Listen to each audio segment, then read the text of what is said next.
I can remember as a kid growing up, I would have these dreams. I didn't know what sport I was playing. I would just see myself in a stadium full of people cheering for me. It gave me a sense of, man, there's something out there for me. And it wasn't a moment like, man, it's so cool. I wish I could be able to do that. It was a moment like, oh, that's cool. I definitely can do that.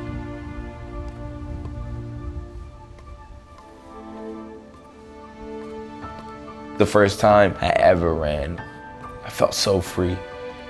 I felt like a little kid again, like nothing mattered. And the fact that I was disabled had no value. All the trials and tribulations and the challenges that I faced as a kid had no value. The only thing that mattered in that moment was how fast I was running. That's why I train, because when I'm out there and I put my blades on and I'm running and competing, I feel free.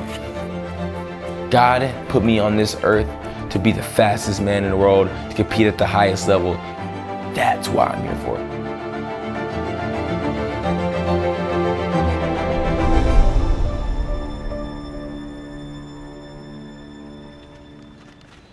It was the day that I was born, and they rushed me out the room. And the doctor came back to the room and sit down my mom and dad. And then he looked at my dad and he said, "Mr. Leeper, I know you wanted to be a coach, but I'm sorry, but he might not be able to walk. He might not be able to run, jump, and play like the rest of the kids."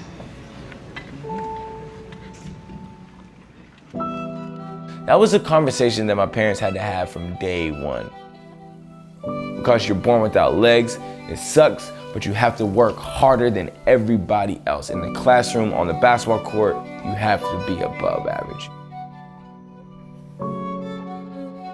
Growing up, I can remember playing sports and people knew my situation and knew the fact that I was missing my legs.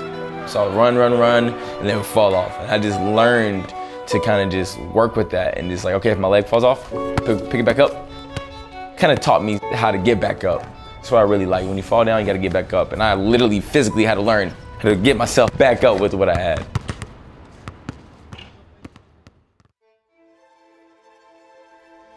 So I went to college, and that's when I seen Oscar Pistorius, the top blade runner in the world, on TV, and I was like, oh, that's it.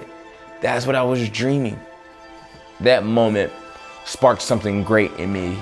It gave me hope. It gave me a sense of, man, there's something out there for me.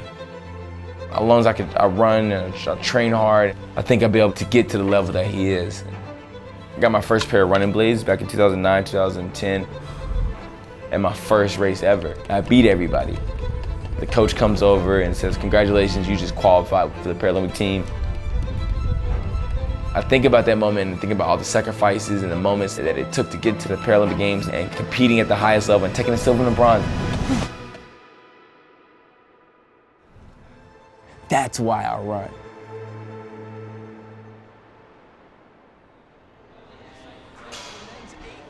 Kingsport native and U.S. Paralympic athlete, world record holder, and multi-time medalist Blake Leeper competing against able-bodied runners.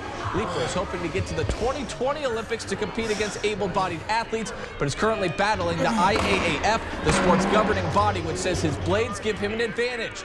Leeper determined to change that ruling and showing just how good he is. My goal is to be one of the fastest men in the world, to be qualifying for the Olympic Games against able-bodied competitors. I'm training 6-7 days a week for this one moment. And I tell people I do have an advantage, but it's not my legs. My advantage is my mindset, right? I was born less than from day one. I've had to work hard my whole life. I had to get back up every time. I had to give 120% at every practice. That's my advantage. It's because I know life isn't fair. And I'm gonna fight. I'm fighting for every disabled person that's being discriminated against in the world. And to show them that if you have a dream and have a goal and you truly believe it, you can achieve it.